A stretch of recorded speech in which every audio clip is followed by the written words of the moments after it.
वालेकुम my YouTube family, welcome back to safe vlog by Sabir Jafri. कैसे हैं आप सब लोग? मैं उम्मीद करती हूँ आप सब ठीक ठाक होंगे। मैं भी यहाँ बहुत ठीक ठाक हूँ और ख़ुश हूँ। और आज एक ज़बरदस्त व्लॉग लेके मैं आपके सामने हाजिर हूँ। टाइटल से आप लोगों को पता चल गया होगा, ये भी एक छोटी सी दावत ही का व्लॉग है। और जैसे कि आप लोगों को मैंने पहले पिछले व्लॉग्स में थोड़ा बहुत जिक्र किया था कि यहाँ पे हो रही है एक शादी का इवेंट, यानी इंशाल्लाह बहुत जल्द, यानी इस व्लॉग के बाद जो है वो शादी के इवेंट्स शुरू होने वाले हैं।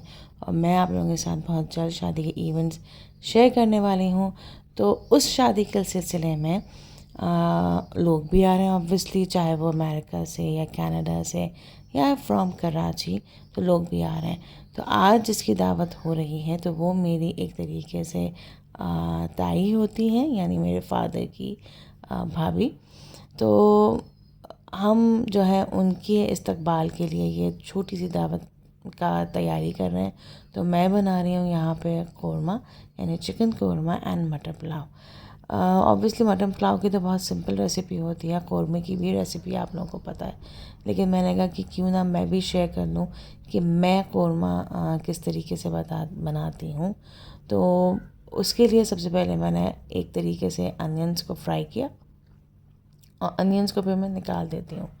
लोग जो है इसी में चिकन को डाल के भून देते हैं, लेकिन मैं कभी भी ऐसे नहीं करती, क्योंकि कौरमे में जब साबित प्याज नज़र आती है या खाने में जब नज़र आती है तो वो बिल्कुल भी नहीं अच्छी लगती। चंद लोग हैं जो कि कौरमे को इस तरह बनाते हैं, यानी बहुत अच्छी तरह भूनते हैं तो ये प्याज ख़त्म हो जाती है। लेकिन मुझसे साफ बात है, चिकन कौरमे की ये चीज़ इस तरह नहीं भूनी जाती कि मैं प्याज के साथ ही जो है वो चिकन कौरमे को भूनूं।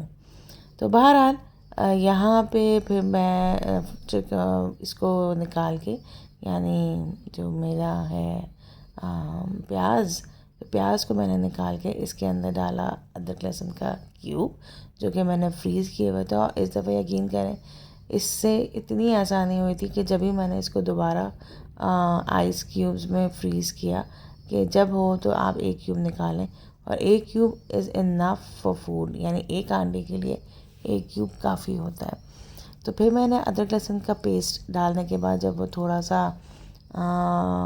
मेल्ट हुआ तो फिर मैंने चिकन डाल के इसको अच्छी तरह भूना जब तक चिकन वाइट नहीं हो गई, और फिर मैंने कौरमे का पैकेट डाल दिया। आप लोग ये कहेंगे कि मैं हमेशा कौरमे का पैकेट, यानी हर चीज़ में पैकेट यूज़ करती हूँ, तो साफ बात है आजकल ट्रेंड ही यही हो गया है कि ज़्यादा से ज़्यादा खाना जो है वो पैकेट से ही बनता है। तो बहरहाल मैंने यहाँ पूरा एक कौरमे का पैकेट डाल दिया, और फिर उसके बाद जो प्याज थी वो मैंने ग्राइंडर के अंदर डाली, और ग्राइंडर के अंदर डालने के बाद फिर इसके साथ मैं दही भी डालती हूँ और थोड़ा सा पानी में डालती हूँ, और फिर उसको अच्छी तरह ग्राइंड कर दिया। यानी आप ग्राइंड इतनी अच्छी तरह करें कि उसका इस किस्म का पेस्ट बन जाए। तो और फिर ये आप डाल दें, और फिर उसको डालने के बाद भी आप इसको अच्छी तरह भून दें, और भूनने के बाद हल्का सा पानी डाल के हल्की आंच में रख दें, और ये आपका मज़ेदार सा कौरमा तैयार। और कौरमा वही अच्छा होता है जिसकी शक्ल रंगत बहुत ही अच्छी आ रही हो।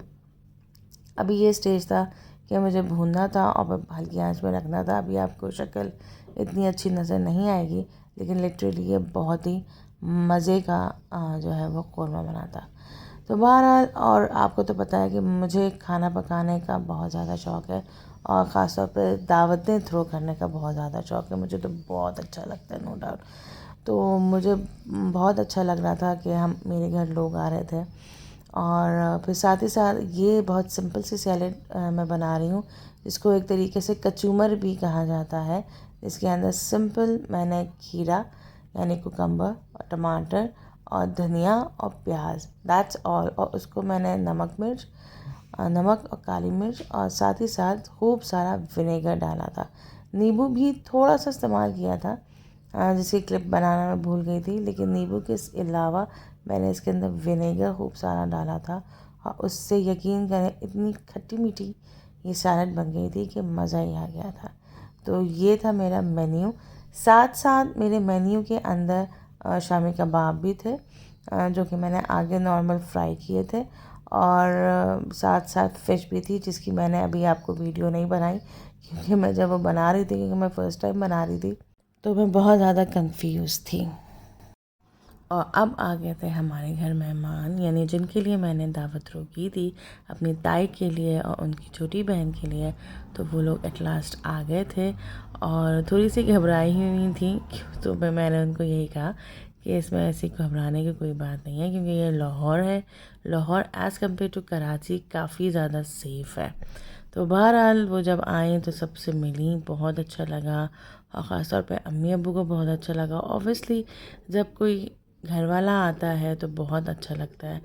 तो एज़ यूजुअल ड्राइंग रूम मैंने बहुत अच्छी तरीके से डेकोरेट किया हुआ था।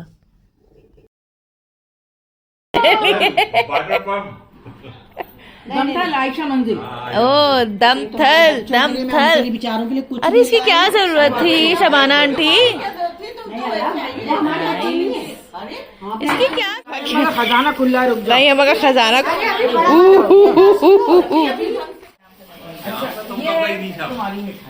ये दोनों गए थे, मुसरत हम तीनों गए थे। क्या बात है, बहुत अच्छा लेके केक आपके दामाद की फेवरेट। बस तो शुक्र, मेरे पैसे वसूल हो गए। अल्लाह का लाख लाख शुक्र। तो यहाँ पे बैठ के सबसे पहले जो है, जो मेरी ताई मेरे लिए लेकर आई थी, तो वो दे रही थी।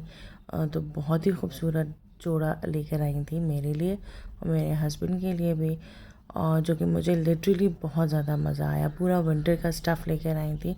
मैं आपको अगर होगा तो आगे जाके शेयर ज़रूर करूँगी, जो कि मैं वो पहनूँगी भी। वो कलर भी बिल्कुल मेरा फेवरेट था, रेड कलर, या आप स्ट्रॉबेरी कलर कहते हैं। तो it was so nice dress.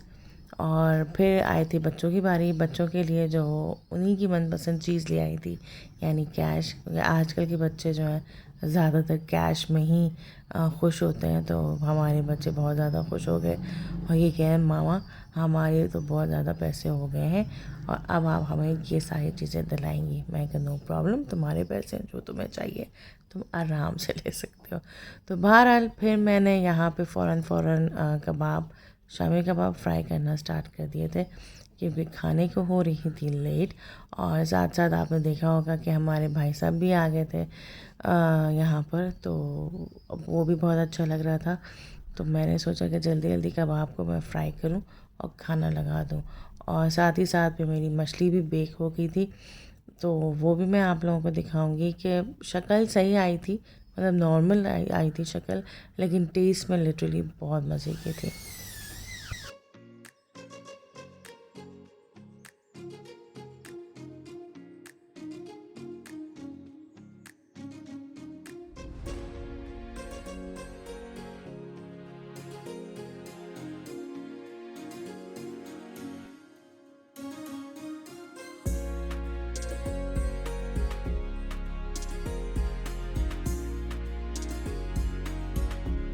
और यहाँ पे हो गए थे मेरे मज़ेदार से मटर पुलाव दम, और साथ ही साथ कौरमा तैयार हो गया था। शक्ल बहुत अच्छी आई हुई थी और टेस्ट में भी बहुत अच्छा था।